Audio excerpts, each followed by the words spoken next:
Welcome back to the InfoFlux.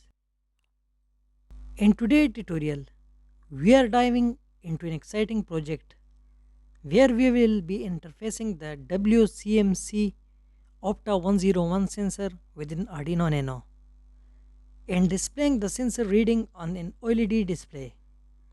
So let's get started.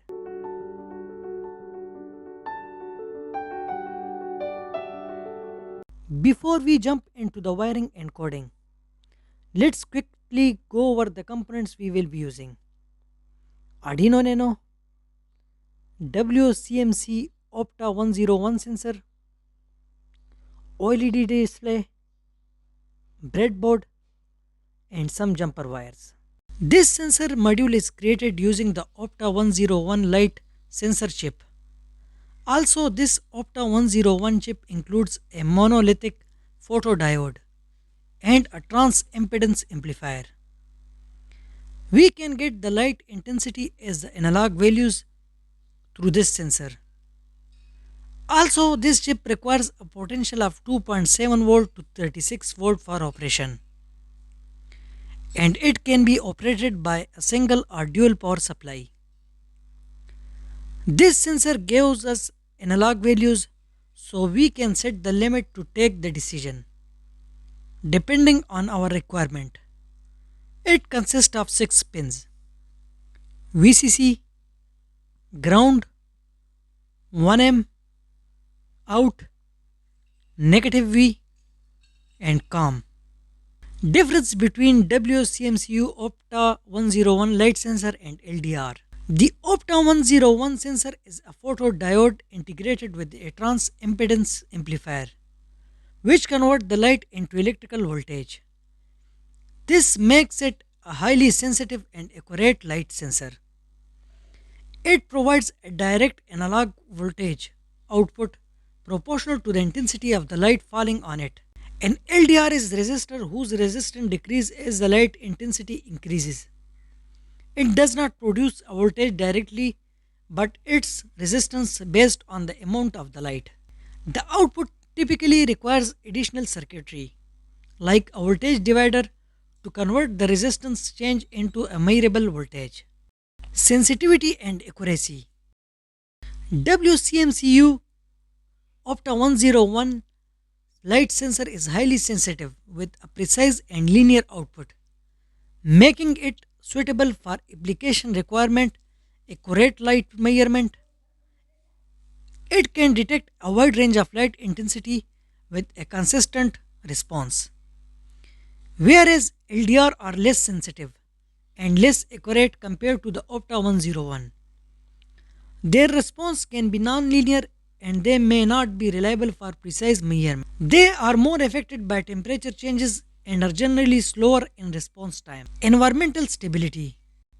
WCMCU Opta 101 sensor is more stable in various environmental conditions and less affected by temperature changes. Provides a consistent reading across a wider temperature range, whereas LDR is more susceptible to environment factors like temperature and humidity, which can affect its resistance and lead to a less stable reading.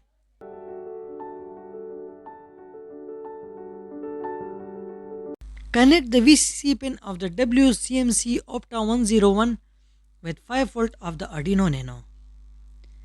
Connect the negative V and COM pin of the WCMC Opta 101 with ground of the Arduino Nano. Connect the 1M and out pin of the WCMC Opta 101 with A0 of the Arduino Nano. Connect the VCC pin of the SSD1306 OLED with 5 volt of the Arduino Nano.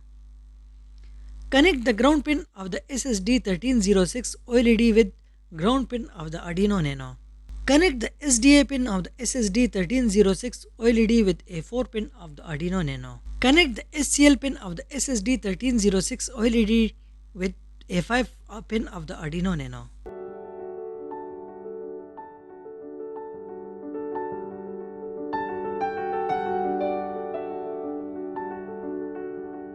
As I move my hand over the sensor, you can see the voltage value changes on the display. This is a simple yet effective way to monitor light levels. This sensor has faster response than LDR. The WCMCU Opta 101 is more advanced accurate sensor, ideal for application requiring precise light measurement, whereas the LDR is a simpler, more cost effective option for basic light detection tasks. The choice between the two depends on the specific requirements of your project, such as the need for precision, cost consideration, and environmental stability. That's it for today's tutorial. We have successfully interfaced the WCMC Opta 101 sensor within Arduino Nano and display the reading on an OLED. If you found this tutorial helpful, don't forget to like, comment and subscribe for more exciting projects. Thanks for watching and see you in the next video.